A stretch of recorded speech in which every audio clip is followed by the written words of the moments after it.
Out there, where sunlight fades into blackness and the warmth of our solar system dies away, a small machine drifts through eternity. It has no crew, no captain, and no return path. It was built before the internet, before smartphones, before humanity learned to look inward. Its name is Voyager 2, a relic from another time, still whispering across the darkness. For decades, it floated silently, carrying messages from Earth across an ocean of stars. But then, one day, the silence broke. Something or someone answered. It started with a faint flicker, a small shift in the stream of data that engineers at the Deep Space Network nearly ignored. A single pulse in a line of static. Normally, that would mean nothing. After all, Voyager 2's instruments are nearly 50 years old. But this signal didn't fade. It repeated again and again like a heartbeat echoing from beyond the edge of space. At first, the team thought it was a glitch. Old circuitry sometimes behaves like an aging brain, forgetting what it meant to say. But the more they examined it, the more impossible it became to dismiss. The pattern wasn't random. It carried rhythm, precision, a mathematical consistency that no natural source could produce. The first to notice it was an engineer named Thomas Reed. He had worked with the Voyager data relay for 20 years. Late one night, he pulled up the telemetry and saw something that made his breath catch. Every few seconds, hidden inside the noise, the plasma sensor was spiking as if something massive had moved nearby, something interacting with Voyager's field detectors. He zoomed in. The pulses formed intervals 12 seconds apart, then 11, then 10, like footsteps drawing closer. Reed marked the anomaly, logged it, and went home. The next morning, when the rest of the team arrived, the signal was still there, stronger than before. NASA sent the data to the Jet Propulsion Laboratory for deeper analysis. Within days, more instruments began showing similar readings, magnetometer spikes, plasma wave distortions, even gyroscopic drift. Each one pointed toward something massive moving just 500,000 kilometers behind Voyager 2. That's nothing in cosmic distance, barely a breath away. The calculations suggested the object wasn't drifting with random momentum. It was adjusting, tracking, keeping distance. No natural body does that. Still, no one dared say what they were all thinking. They gave it a name, simply the anomaly. Weeks passed. The data grew stranger. Voyager's long-range instruments began detecting electromagnetic oscillations far stronger than anything expected in interstellar space. At first, the scientists thought it could be the probe itself degrading, but when they cross-checked with the Voyager, one telemetry from decades before something clicked. The same anomaly had appeared before. Back then, it lasted only seconds and was dismissed as background interference. But the waveform was identical, a spiral-shaped fluctuation, repeating like a cosmic fingerprint. It meant one thing: whatever was out there, it had been waiting, and now it had returned. As more data poured in, the anomaly seemed to react to Voyager's transmissions. When the probe sent a data burst, the signal pulsed back. When Voyager fell silent, so did the anomaly. It was listening. The magnetic field surrounding the probe began to twist ever so slightly. It was subtle, a curvature that shouldn't exist. Space itself seemed to bend around something unseen. The models failed. The math broke. It was as if reality near Voyager had started to fold. Scientists argued endlessly. Was it plasma turbulence? Was it dark matter? A technical fault? But one by one, those possibilities fell away. The readings were too structured, too deliberate. Someone even suggested gravitational warping, the kind predicted by theories of faster-than-light travel. Everyone laughed until they realized the numbers fit. If that were true, then whatever followed Voyager wasn't debris, it was a ship. The news never reached the public, not yet. NASA flagged the data as pending review, but the insiders knew. Some of the older engineers retired suddenly. Others refused to discuss the case at all. The fear wasn't that the probe was malfunctioning, it was that it was being observed. 2 months later, something happened that silenced every skeptic. Voyager's communications array, its most stable component, briefly reoriented itself. The probe doesn't have active steering. Its antenna is fixed toward Earth. Yet in one data packet, engineers noticed a fractional change in angle enough to suggest it had been nudged. No known mechanism on Voyager could cause that. It was as if something had touched it. The signal that followed made it worse. Inside the next telemetry stream was a set of binary bursts that no computer on Voyager could have generated. They weren't random ones and zeros. They formed geometric repetition triangles, circles, spirals, the same patterns found in ancient crop formations and mathematical constants of pi. When AI decoders ran the data through translation algorithms, the output stopped halfway and displayed a single word in English. Listen. That was the moment everything changed. Governments shut doors. Research teams were quietly reassigned. Even the Deep Space Network logs for that week disappeared from public archives. Only a few internal scientists kept copies of the raw files. One of them later leaked to a private astronomy forum that the signal's amplitude matched frequencies used in modern quantum communication tests. Technology Voyager could never produce. So how did it send it? Nobody knows. But the implications are terrifying. If the probe was altered even minutely, that means something touched a human-made object beyond the solar system, something intelligent enough to understand how to use our own technology to speak back. Some scientists believe it was trying to warn us. Others say it was marking us. But the truth may be simpler and far more unnerving. It was introducing itself. For decades, we've been sending out golden records and radio waves, hoping someone would listen. Now, someone finally did. And the first thing they said was, "Listen, what were we supposed to hear?" The next burst from Voyager came 3 weeks later. By then, the probe had moved another 1 billion kilometers into the void. The signal was faint, distorted, but intact. Within it was a sequence of tones that, when converted to audio, formed a low, steady hum that rose and fell with rhythmic perfection. Musicians who heard it described it as a scale built on non-human intervals, music without origin. It wasn't noise, it was designed.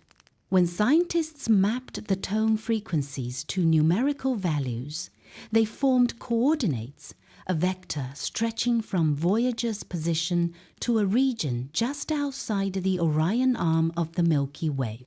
That's thousands of light years away, far beyond any hope of response. unless the signal was never meant for us at all. Perhaps Voyager was being used as a relay, a mirror, to bounce a message across the galaxy. And we just accidentally overheard it. If that's true, then we weren't recipients of first contact. We were witnesses to someone else's. And the unsettling thought that followed was this: whoever sent that signal might not even know we exist until now, because Voyager answered. Out there, beyond the last breath of sunlight, Voyager 2 kept drifting. But now, every transmission is sent back felt like a pulse of truth, pushing through darkness, truth wrapped in static and fear. Something was happening to the probe. Something no one on Earth understood. NASA remained silent. Officially, nothing unusual was happening. The mission continued nominally, as they like to repeat. But behind closed doors, late nights became endless, and the scientists who worked closest to the probe began to change. They stopped smiling. They stopped joking. Their eyes showed something new unease. Unconfirmed reports began spreading inside the deep space network. A handler whispered that Voyager wasn't alone. Another hinted that the object following the probe wasn't just nearby, it was interacting. A few went further. It was responding. But to what? One day, something strange happened. Voyager 2 briefly lost its orientation just for half a second. Its star tracker, designed to keep its antenna pointed toward Earth, faltered, then recovered. That had never happened before. The engineers reviewed every possibility: micrometeoroid impact, unstable gyroscope, aging power system. None of it fit. The timing was too perfect. The shift in orientation happened exactly as the mysterious signal pulse reached peak strength. Someone suggested the probe had been scanned. Another said it had been touched by something invisible. People don't like to admit fear, but this time, even the experts started to feel it. Weeks went by. More strange things came through the data. The signature in the plasma wave detector wasn't just rhythmic, it was changing shape over time, like a heartbeat evolving. When they graphed the pattern over a 72-hour period, it formed a spiral. Not random noise, not cosmic chaos, a deliberate spiral like a symbol, a mark. And then something appeared in the data stream, a fragment, a sequence buried deep in the modulation phase of the transmission. It was so faint that it almost disappeared in the cosmic noise, but once extracted, it became obvious. It was binary, a message inside a message. NASA ran it through translation routines. The result looked meaningless at first, just a sequence of numbers. But when mapped against a time axis, it revealed something horrifying. It was a countdown. Nobody knew what it was counting down to or what would happen when it hit zero. Was it a warning, a trigger, a measurement, an invitation? The numbers dropped slowly. Whatever was coming, it was coming soon. That's when everything got worse. Voyager 2 began transmitting bursts of energy that it could not produce. The power spikes in its signal exceeded the output of its plutonium generator, which meant something or someone was amplifying it. Inside one of those bursts, a new pattern emerged. It didn't look like math. It looked like motion. A sequence of rotating vectors, arcs and angles describing not a place but a path. a trajectory.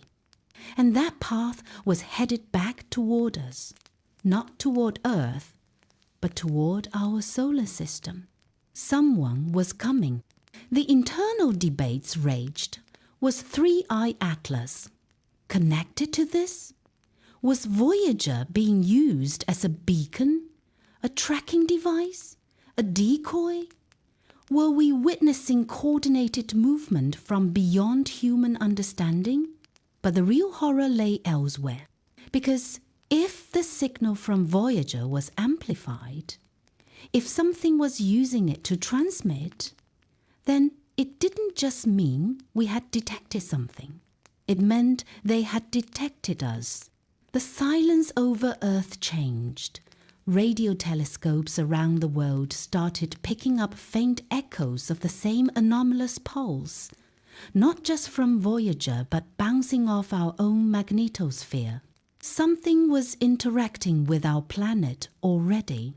The echoes came in triplets, always 3 pulses, always evenly spaced, like sonar, as if something was mapping us.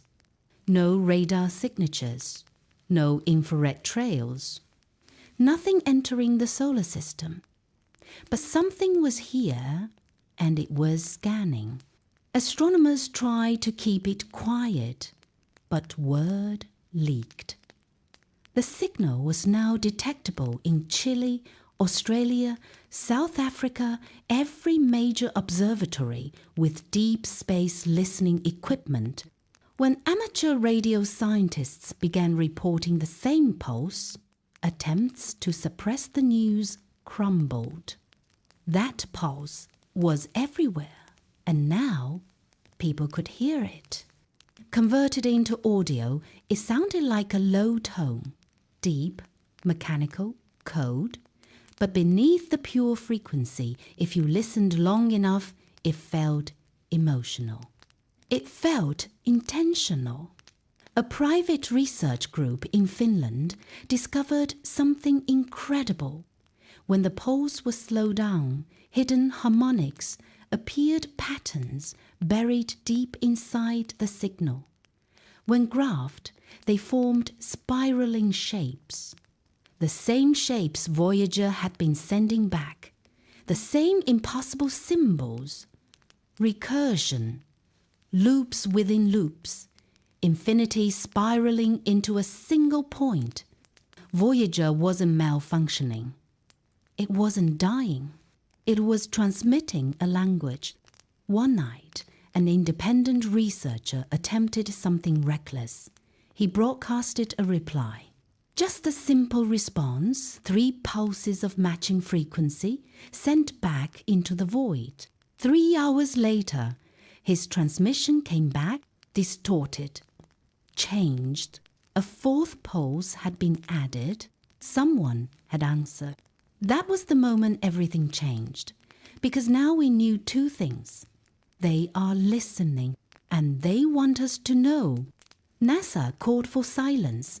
Global observatories suddenly reported maintenance downtime. The Deep Space Network cut public access feeds.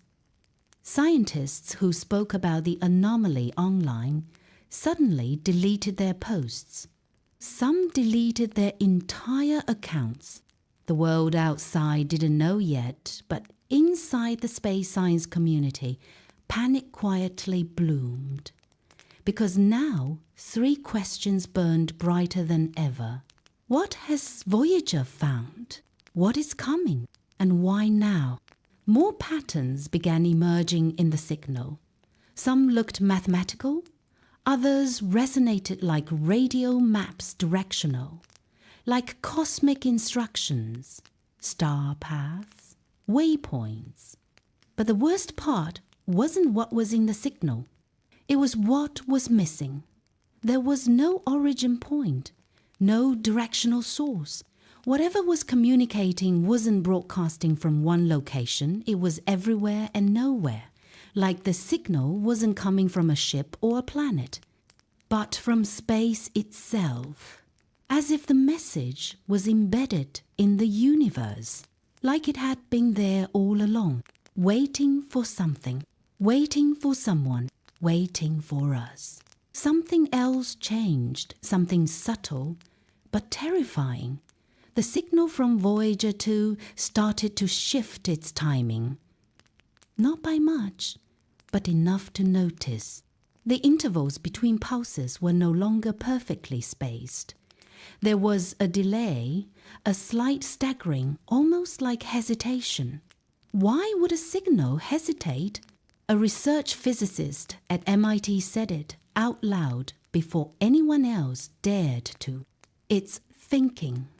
For decades, scientists have warned us not to anthropomorphize cosmic data.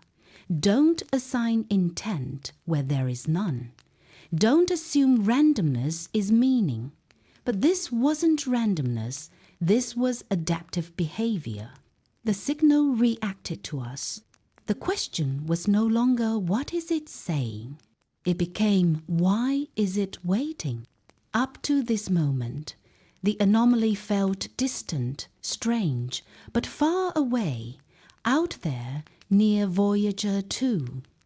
But then something physical happened, something measured, something impossible to deny. The Pioneer anomaly. Every deep space probe we've ever launched leaves behind decades of navigation logs, distance, velocity, acceleration, course corrections, gravitational interactions. That means we can look backward in time with incredible accuracy. But someone did something no one else thought to do. They checked whether any other spacecraft recorded unexplained accelerations in interstellar space. They did.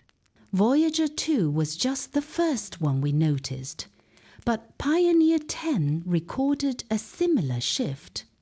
So did Pioneer 11. And even worse, so did Voyager 1. Not once, but repeatedly. Whatever this anomaly is, it's not new. It has been here for years, following us, studying us, maybe even testing us. And if these signals have been under our noses since the early days of space exploration, that also means something else is true. It has been learning about us for a very long time. Then came another discovery, something buried in the binary code from Voyager's corrupted telemetry stream. The numbers weren't random. Someone noticed a repeated sequence. It wasn't a mathematical function or star coordinate. It wasn't a message, location, or velocity prompt. It was data compression. Not human compression, but compression nonetheless. Voyager's signal had been rewritten. This raised a horrifying possibility. If someone or something has been inside Voyager's data stream, if it has already modified the probe, if it used our own machine, one of our oldest spacefaring relics, to establish communication, then the message wasn't just coming toward us. It was already here. And subtly, everyone began asking a question no one wanted to speak aloud. What if Voyager didn't find something out there? What if something found Voyager and followed it home? The next breakthrough came not from NASA, but from an independent encryption analyst in Norway. He wasn't looking for patterns in the frequency or waveform, but in the empty space between transmissions. He treated every gap, every silence, as a potential variable. When he graphed the timing between pulses, the result was undeniable. It formed a map, not a map of stars, not a planetary system, a neural map like a brain.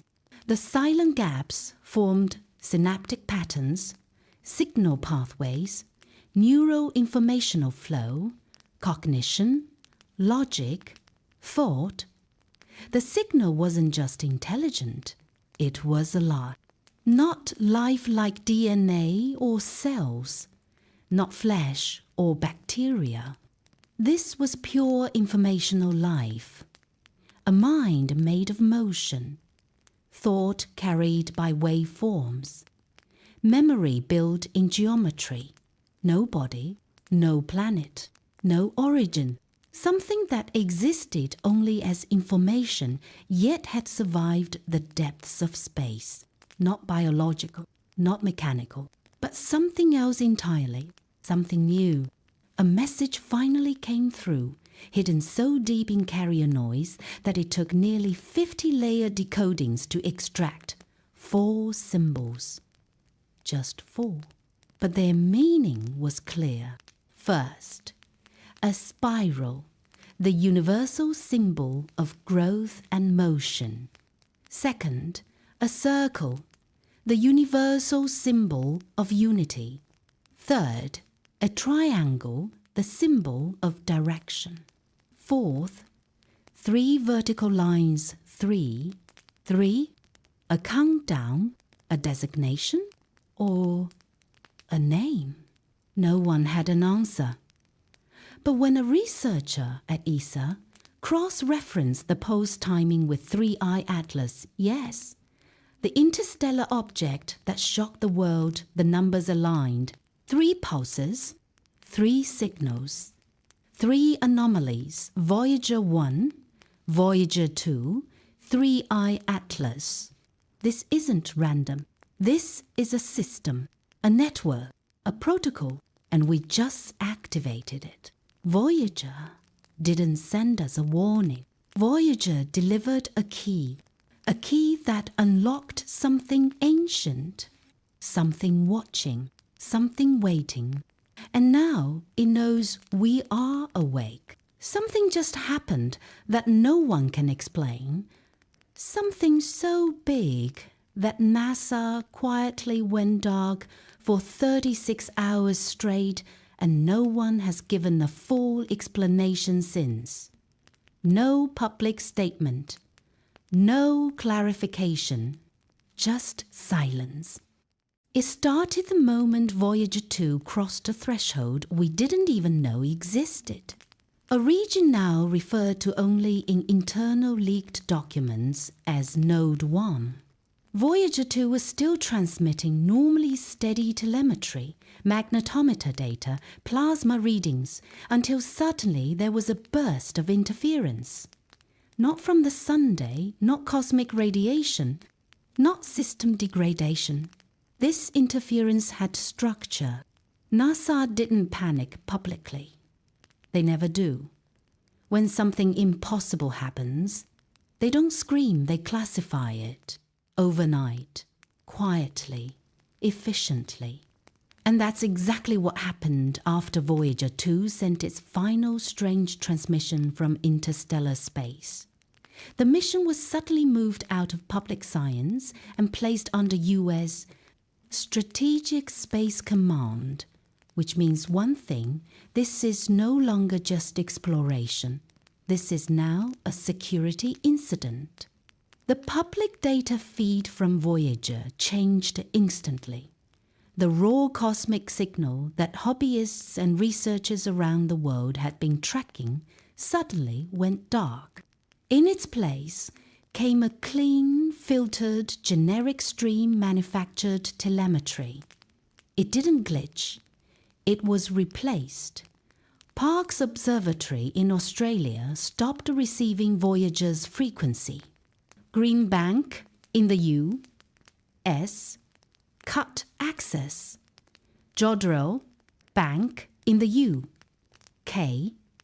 shut down part of their deep space monitoring without explanation. Observatories got quiet, too quiet.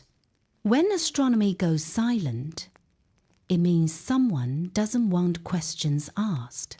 Inside NASA, however, engineers kept digging.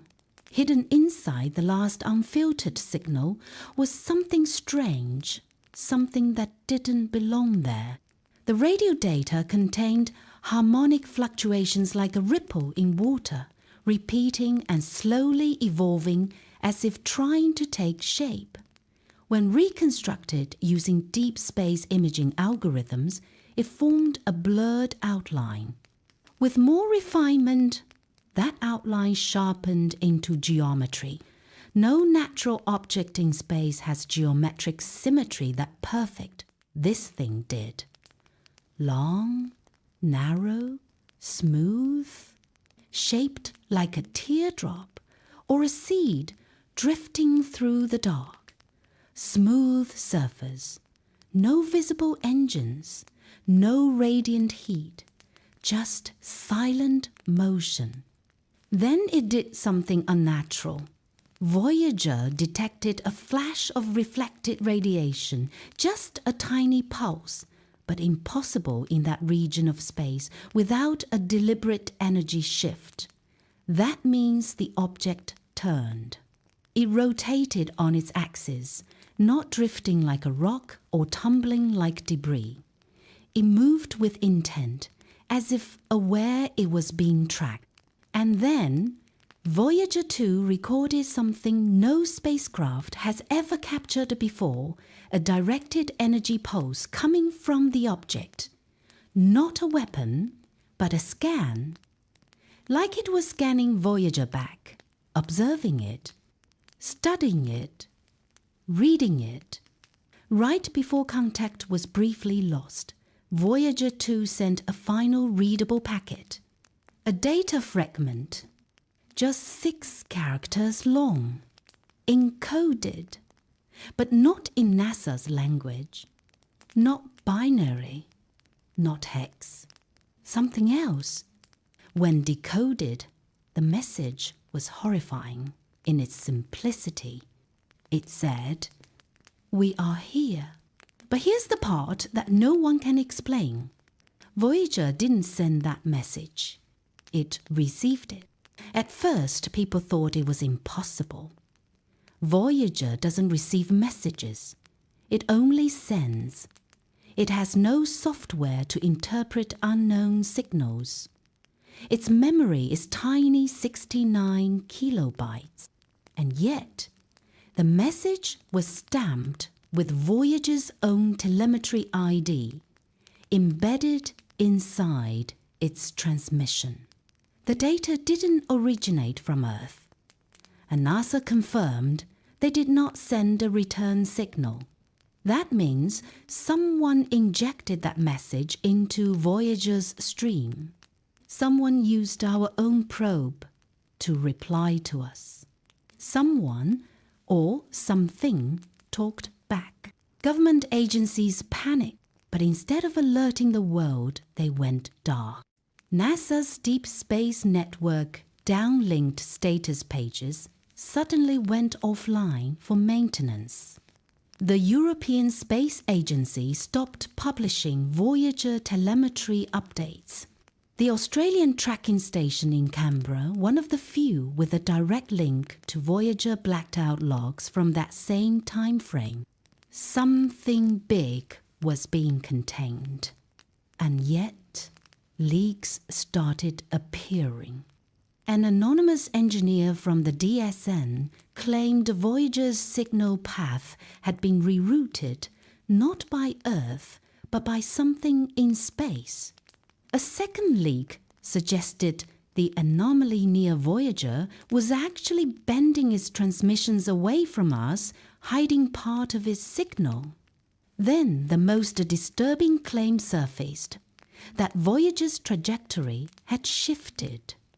Not by natural drift, not by gravitational pull, but as if something guided it. A question emerged that no one wanted to ask. Was Voyager 2 intercepted? More data came in this time from Japan's space agency, JAXA.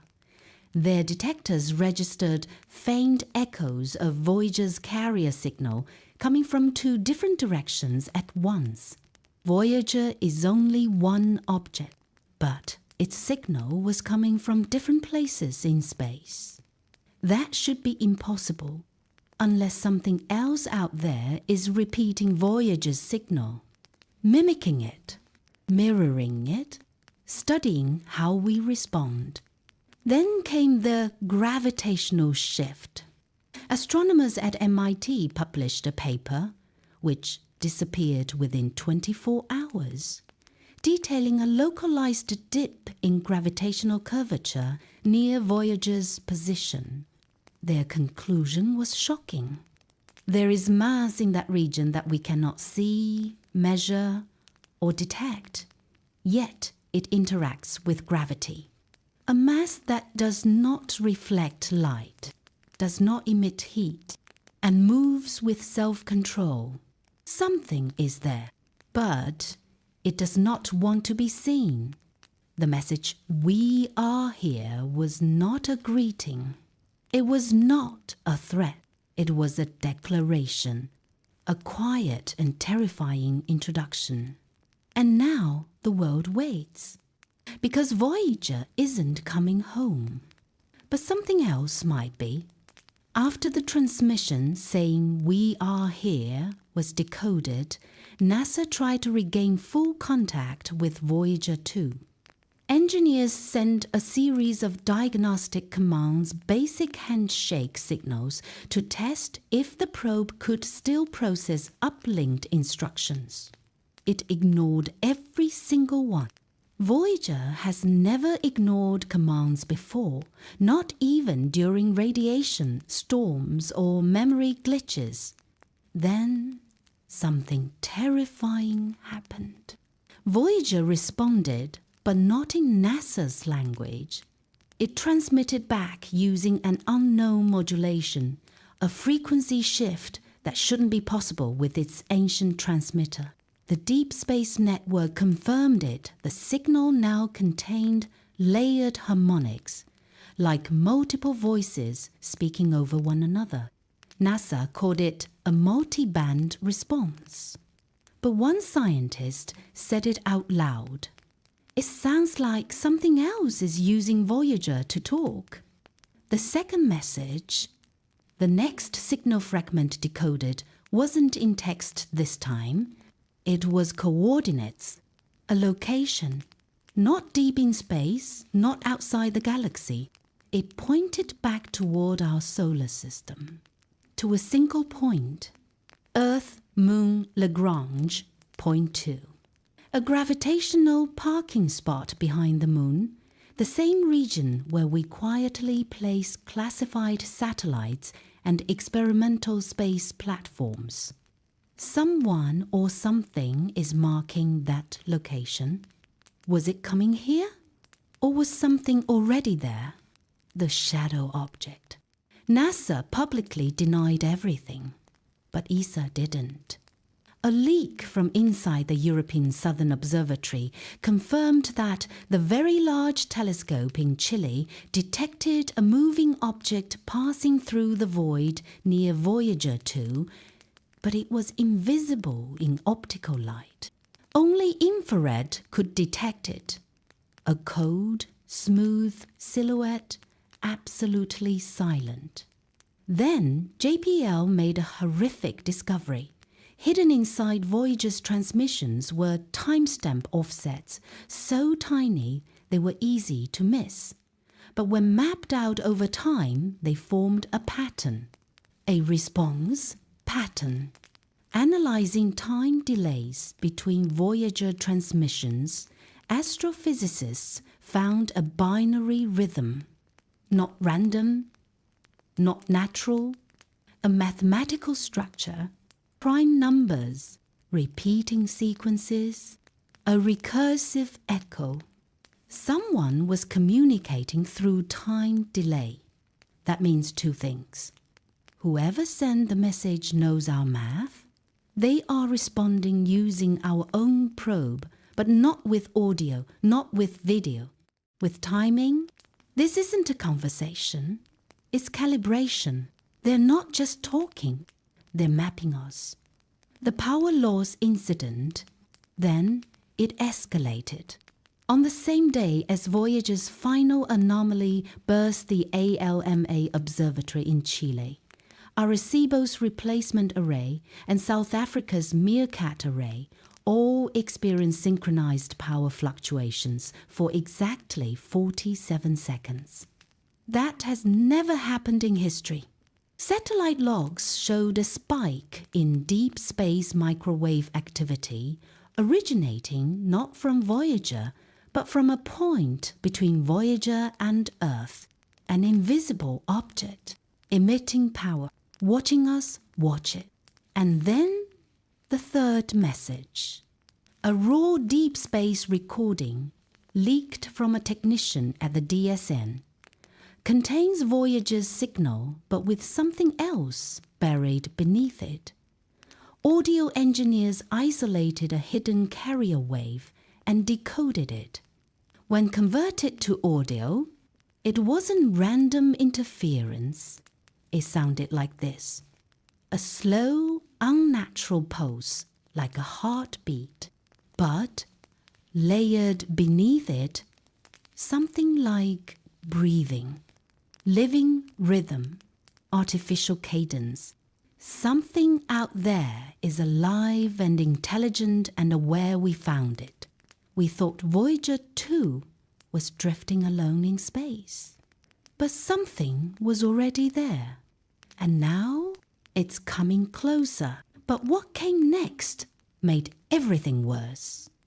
Inside the magnetic field telemetry, another hidden signal was found, this one, far stranger. It wasn't noise, it was encoded information, a pattern, a spiral, a perfect golden ratio spiral, the kind found in galaxies, hurricanes, DNA, the structure of life itself. Something out there sent a message using the language of nature, math, harmony, design. It didn't send a word. It sent a symbol older than human civilization, something universal. Why would anything respond like that, unless it understood who it was communicating with? People inside mission control don't say it out loud, but they know the truth. Voyager didn't just encounter an object, it triggered a reply. Because in the last seconds before NASA sealed the data, Voyager detected another signal. Not from the same object, from behind it. A second object was there, larger, closer, moving fast.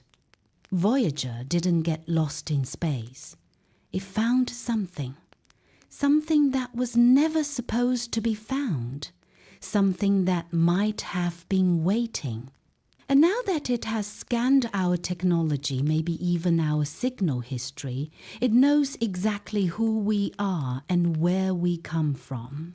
The public doesn't know this part, not yet, but someone on Earth already responded to the Voyager signal. And it wasn't NASA. It wasn't any official science team. The reply came from a private ground station, an unauthorized transmission sent from somewhere in South America using a retired military deep space antenna. It was brief, tightly encoded, and dangerous. Why dangerous? Because no one knows what it said except whoever sent it and whoever received it. NASA detected the transmission instantly. The Deep Space Network flagged it as an anomaly because it piggybacked on Voyager 2's carrier frequency, something nearly impossible to do without classified access. Within 30 minutes, the site of origin vanished from public maps. The equipment was confiscated under an unmarked military operation, and all data logs disappeared. Official response? Nothing. Total silence. The story is already buried. But then something even more chilling happened. 2 hours after that illegal message was sent, deep space receivers detected a response not from Earth, but from the exact coordinates of the unknown object trailing Voyager. It replied. It didn't just react to Voyager anymore. It was now communicating directly with Earth. The reply wasn't a sentence or a broadcast. It was a data bundle compressed into a low-frequency carrier wave, too structured to be random, too complex to be an echo.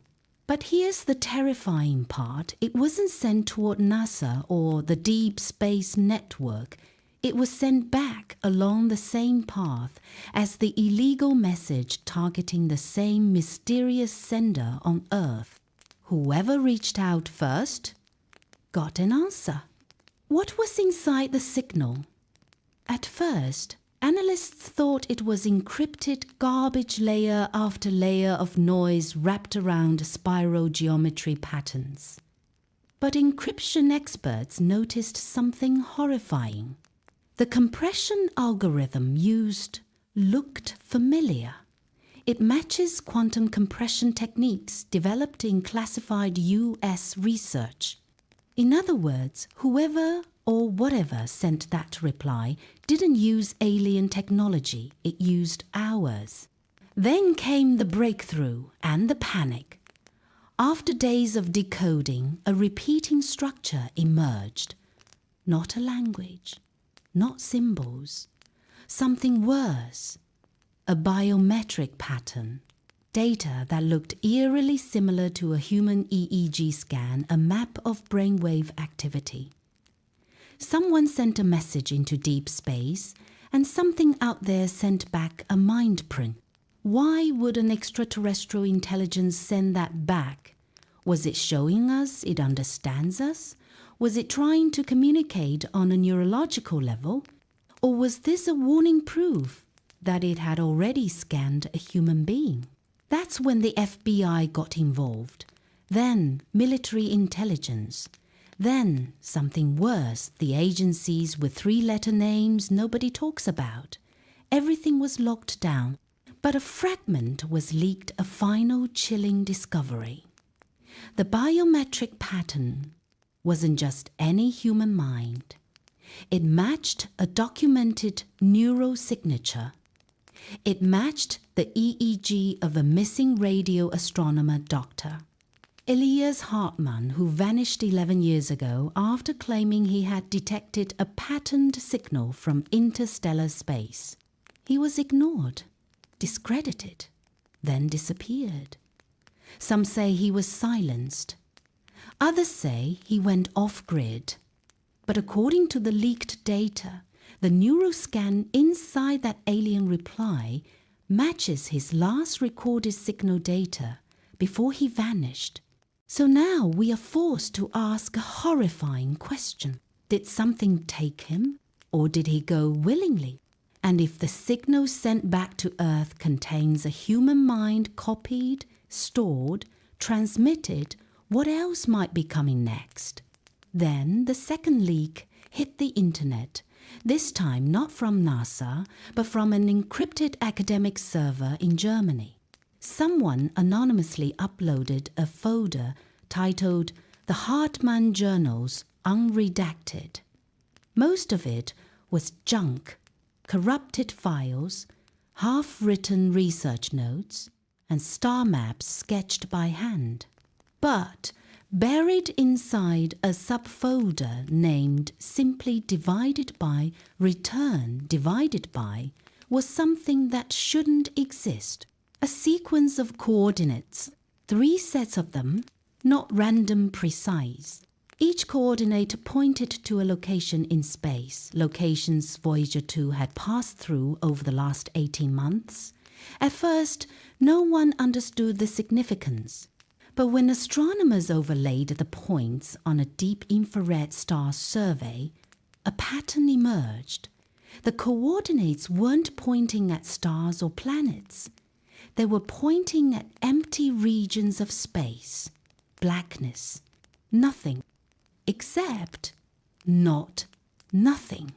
Those patches of empty space emitted faint electromagnetic distortions barely detectable, like static in the fabric of the universe. The exact same distortions Voyager 2 detected in the presence of the unknown object now stalking it. Dr. Hartmann discovered them years before NASA did. The journals revealed more The coordinates formed a geometric alignment, a triangle in three-dimensional space, not a random triangle, an equilateral one. Every side exactly the same cosmic length over 7.3 light years, and in the center of that triangle was a void. No stars, no dust, no galaxies, a gravitational hole in the universe. Astronomers ran a full star distance simulation, and that's when they saw it. The void wasn't really empty light bent around it. Something, not a planet, not a black hole, not even dark matter, was distorting space-time inside that triangle. Hartmann knew about it, and he never told anyone. Until now, inside the journal was a single handwritten line under those coordinates. 4 words. They live between stars. No explanation, no context, just that sentence. But there was more.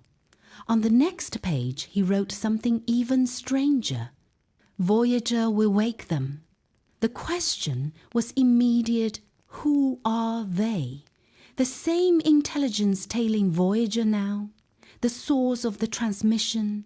And why would Hartmann connect them to Voyager 2 a decade before this encounter even began? Some people think Hartmann didn't disappear, he made contact. Some think he was taken. But a few scientists believe something far worse. Hartmann didn't find them. They found him first, and Voyager wasn't sent out. It was called out. Because the final line in his journal changes everything. Voyager is the key, but not to space, to return. Return what? Return who? Or return them? The last entry in Hartmann's journal wasn't a report. It was a confession. Before he vanished, Hartmann had been working on something far outside standard Voyager research. Something buried, something NASA refused to officially acknowledge, a hidden function inside Voyager's communication system. A frequency mode that wasn't listed in any public mission document. Not even the engineers who built the craft knew what it was for. Yet Hartmann found it. He called it Mode 7. Voyager wasn't designed to send messages, only it was designed to receive them.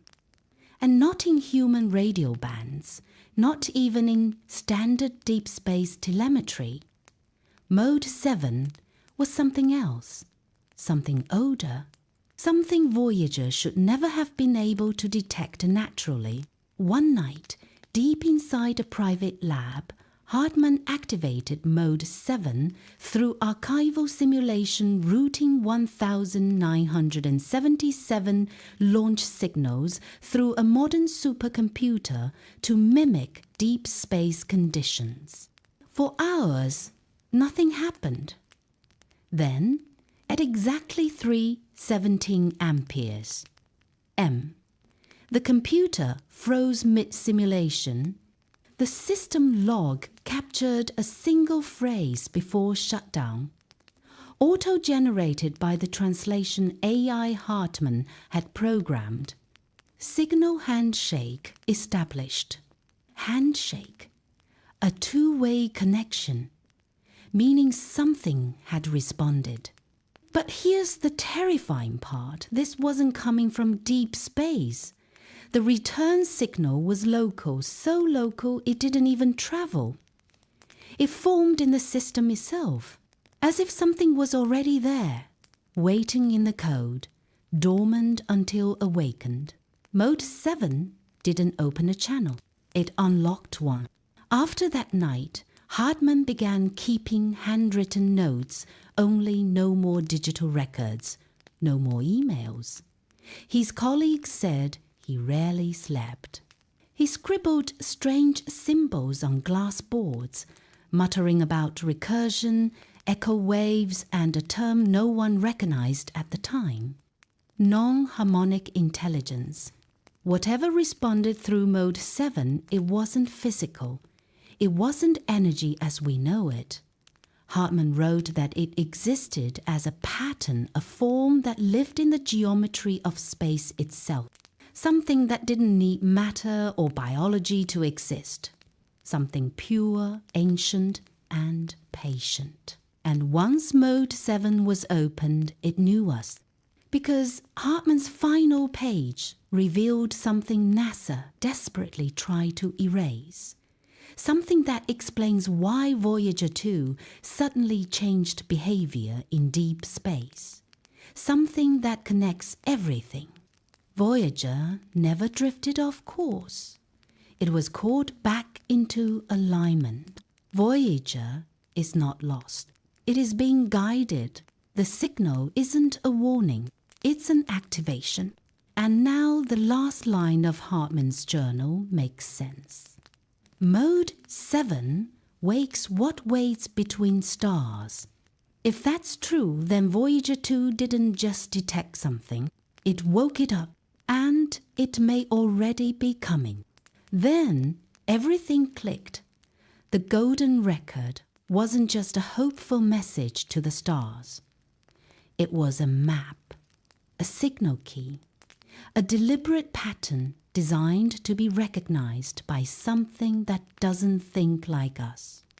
The scientists who worked on Voyager believed they were encoding a greeting, music from Earth, languages, mathematical principles, the sound of a heartbeat, a baby crying, rain falling.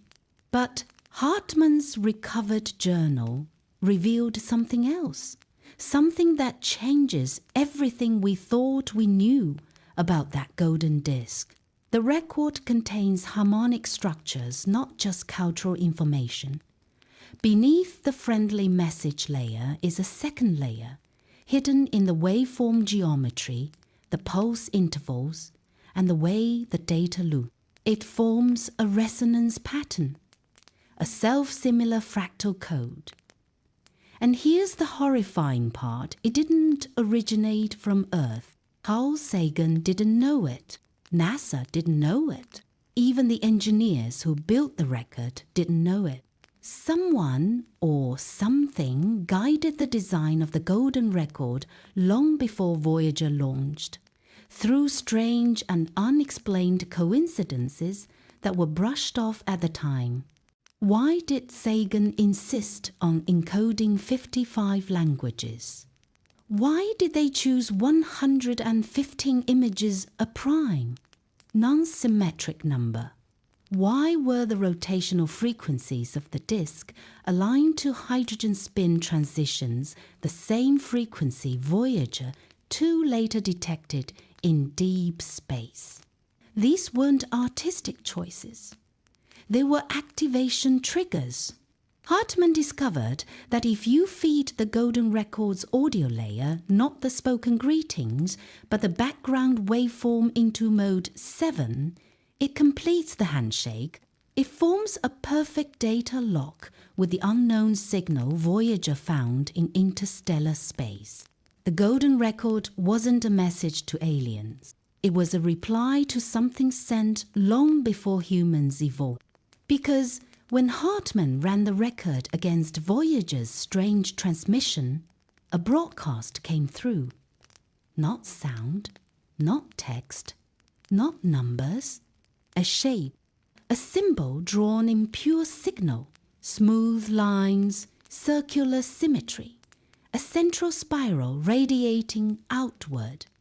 The same fractal glyph that Voyager 2 embedded in its last unauthorized transmission. The same pattern seen in ancient cave art on Earth. The same geometric symbol that appeared across unrelated civilizations separated by continents and time, the Hopi spiral, the Celtic triskele, the Hindu Bindu mandala, the Dogon cosmic seed. The same shape Voyager 2 saw moving in the dark. Something is communicating with us through codes hidden in plain sight, written across time and space. which means the encounter with Voyager 2 wasn't first contact. It was a scheduled reunion. And this is where everything gets worse, because Hartman made a final note, one he didn't finish before he disappeared. The last thing he ever wrote, "The record is not meant to be played by us. It's meant to..."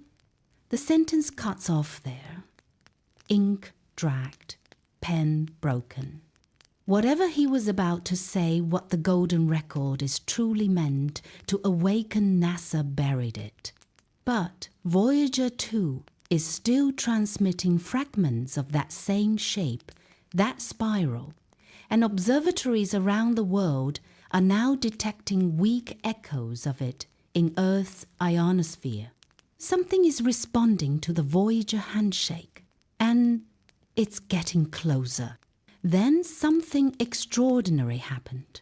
2 months after the first Mode 7 resonance between Voyager 2 and the unknown signal, the Deep Space Network in Canberra detected a faint echo, not a data packet, not telemetry, an exact mirror of Voyager's transmission, returning from a completely different direction in space. The signal delay was impossible, too short for the distances involved, too structured to be random. It was as if space itself had folded and reflected the message back. At first, NASA thought it was a simple bounce like a radar ping of cosmic dust. But when the waveform was plotted, it wasn't reversed. It had been rewritten. The returning signal contained embedded data. Voyager never sent strange harmonic spikes that formed repeating triplets of energy, like a code attempting to synchronize. And then they realized something terrifying. The echo wasn't coming toward Earth. It was coming from behind Voyager 2, as if something had intercepted its original broadcast, rewritten it, and then sent it back toward the probe. For days, engineers listened as the echo grew stronger. It started faint, almost inaudible, but soon overpowered Voyager's own transmission. They tried to shut the probe down remotely. The command went through, yet the signal never stopped. It kept transmitting. When they analyzed the power levels, Voyager 2's transmitter appeared inactive. It wasn't the probe speaking anymore. Something else was using its voice. By the third week, a new anomaly emerged. The echo began broadcasting on frequencies Voyager 2 couldn't access, frequencies that belonged to deep Earth communication bands. Not in space. Here, around us. Stations in Alaska, Chile, and Western Australia all reported the same thing, faint interference, at exactly the same intervals as Voyager's original beacon, only shifted slightly out of human hearing range. It wasn't strong enough to disrupt communications, but it was unmistakably there. That's when Dr. Lang, a radio astronomer at MIT, made the connection. The interference's frequency drift matched the natural oscillation of Earth's magnetic field.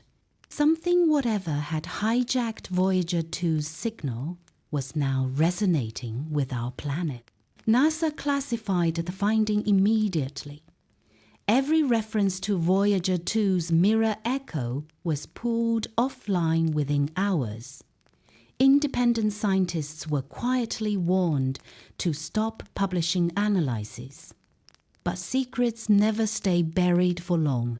A data leak surfaced through an anonymous encrypted forum containing packet logs from a private deep space antenna in Norway. The logs matched Voyager's frequency down to the nanosecond, but contained something no one had ever seen before. A low-frequency modulation like a whisper beneath the carrier wave. When amplified, that whisper formed a repeating pattern of 3 tones. Low, low, high, over and over.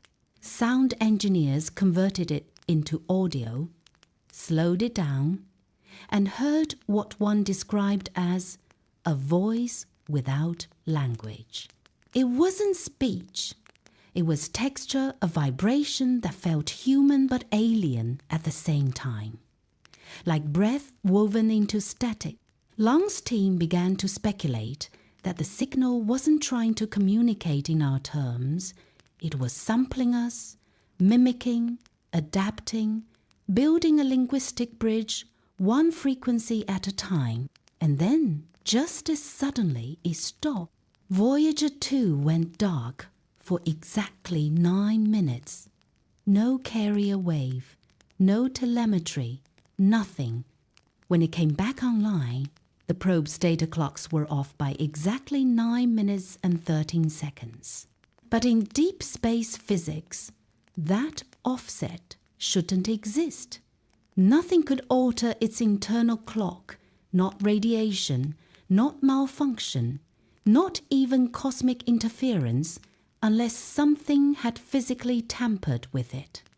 Whatever touched Voyager didn't just read it, it entered it. It changed the probe.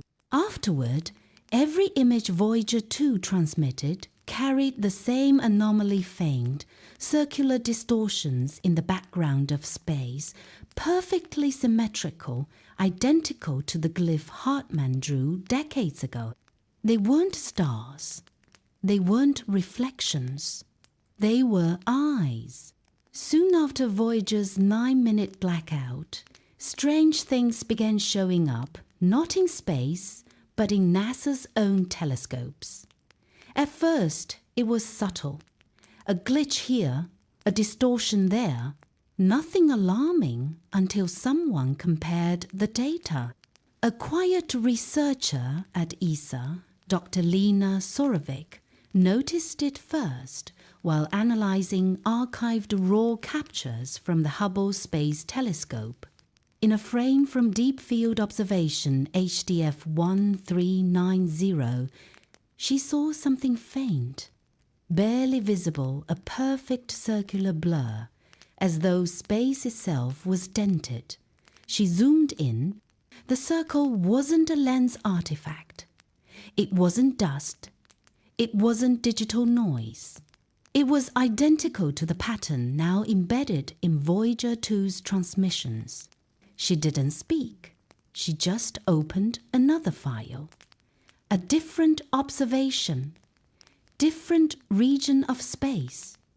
Same shape, same size, same impossible distortion, just watching.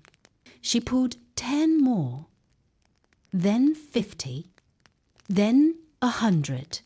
It was there, all along, hidden in plain sight, buried in decades of space imagery.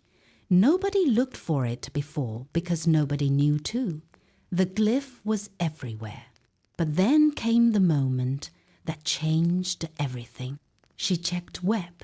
James Webb's instruments are the cleanest, most advanced ever built. In one of the raw infrared capture sector JWF 27, she found it. Not faint, not distant. Close. Much too close. A circular ripple, large, dark, unnatural in our own solar system, floating near the space between Neptune and Pluto, the same region Voyager 2 had just passed through. When she enhanced the image, a second shape began to appear faint, hidden in the data. Not a circle this time, a structure. It was massive, and it was not natural. Not an asteroid, not a comet, not debris. This thing had design, symmetry, geometry, architecture. A ring-like formation, a silent machine drifting in the black. Then she realized something worse. It wasn't drifting, it was turning, slowly, precisely, as if it had just powered on. She sent the findings to NASA. Not a report, a warning. Within 6 hours, she stopped answering messages. Her colleagues say she resigned and left on family leave. Nobody believes that. The web data she used was locked behind classified clearance. But the real nightmare began when outside observatories, amateur ones, began reporting the same distortions. Independent astronomers all over the world started noticing the eyes in space. They gave them a name, lurkers. Some now believe these circular distortions aren't objects, they are windows, not telescopes, not sensors, something else. Observers, something or someone is watching our solar system from every direction at once. And Voyager 2 didn't stumble onto them by accident. It was allowed to find them. The world never heard the real story of what happened in Argentina. News outlets reported it as a temporary regional power failure. But there was no failure. There was contact. It happened at the Pierre Auger Observatory, a massive cosmic ray detector buried in the silent plains of western Argentina. In the middle of a calm night, one of their radio telescopes began picking up a repeating pulse. It wasn't from deep space this time. It wasn't even coming from the direction of Voyager 2. It was coming from inside the solar system, from behind Neptune, near the exact coordinates where that ring structure had been found. The observatory recorded it for 7 minutes before reporting it to their partners in the Deep Space Network. NASA took over instantly and ordered the live feed cut. But before they could kill it, something happened that nobody could explain. Every antenna, every metallic surface, every piece of wire in the facility began vibrating softly at first, then violently. It wasn't seismic, it wasn't electrical, it was something else. A researcher stepped outside and swore he heard it not with his ears but with his mind, like a hum inside his skull. A low droning rhythm that rose and fell like breathing. Then it spoke, not in words, in thoughts. Every computer screen in the observatory lit up, not with symbols, not with static, with images, flashing one after another in rapid sequence. Earth, the Moon, Mars, Saturn, Voyager 1, Voyager 2, a ring in space, a grid of light, a countdown, and then darkness. The telescope feed cut instantly and the power grid in Argentina died. Not city by city all at once. A total electromagnetic chokehold. Car engines died. Phones shut down. Radios went silent. The sky itself seemed to lower, like gravity had tightened around the world. And then, as suddenly as it came, it was gone. Power returned. Lights flickered back on. Life resumed. But something stayed behind. Every hard drive in that observatory, every piece of recorded data was erased, wiped clean, except for one device, a personal audio recorder that a scientist had accidentally left running during the event. NASA never found it, but a leaked transcript from that recording did. And what it captured is now known in classified circles as the echo. A voice, mechanical, layered, genderless, speaking in English but broken, artificial. And what is said wasn't a threat, it was a verdict. We did not come to your world. Your world came to us. You crossed the boundary. You were seen. You were measured. You are not alone. Prepare transmission. No one knows what that last line means, but within 48 hours of the echo, something started happening. All across Earth, radio telescopes began detecting the same incoming frequency. And it wasn't targeting space agencies anymore. It began targeting Earth itself, our oceans, our atmosphere, our magnetic field. Something was thinking with us, studying us, mapping Earth, like an object. Whatever it isn't hiding anymore. It's coming through. And Voyager 2? It hasn't gone silent. It's still transmitting, but it no longer answers our commands. It doesn't acknowledge us. It isn't reporting data anymore. It's broadcasting coordinates over and over. A single location, a point in space just beyond Neptune, the same place where the ring waits. In the days that followed, something shifted in the space around Earth. It wasn't dramatic at first, not a meteor, not an invasion, not a disaster. It was quiet, calculated. The kinds of changes only sensitive instruments could detect. Space itself seemed to be tightening as if the solar system was slowly being drawn toward a single point.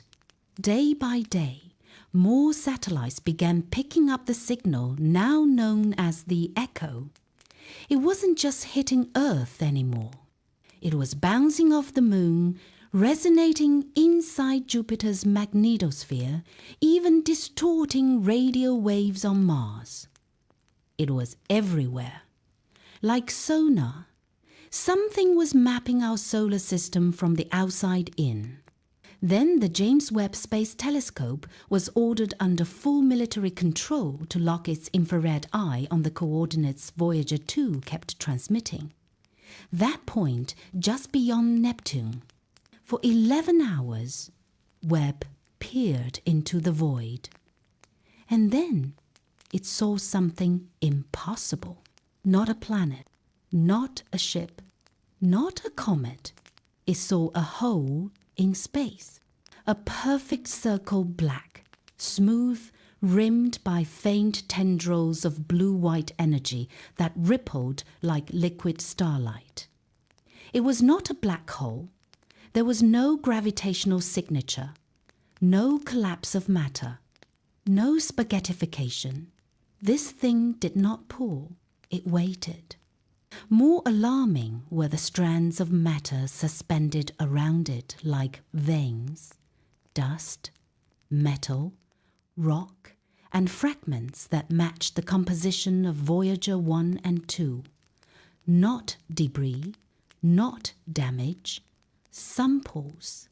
Something had been taking them apart slowly, carefully like a bee.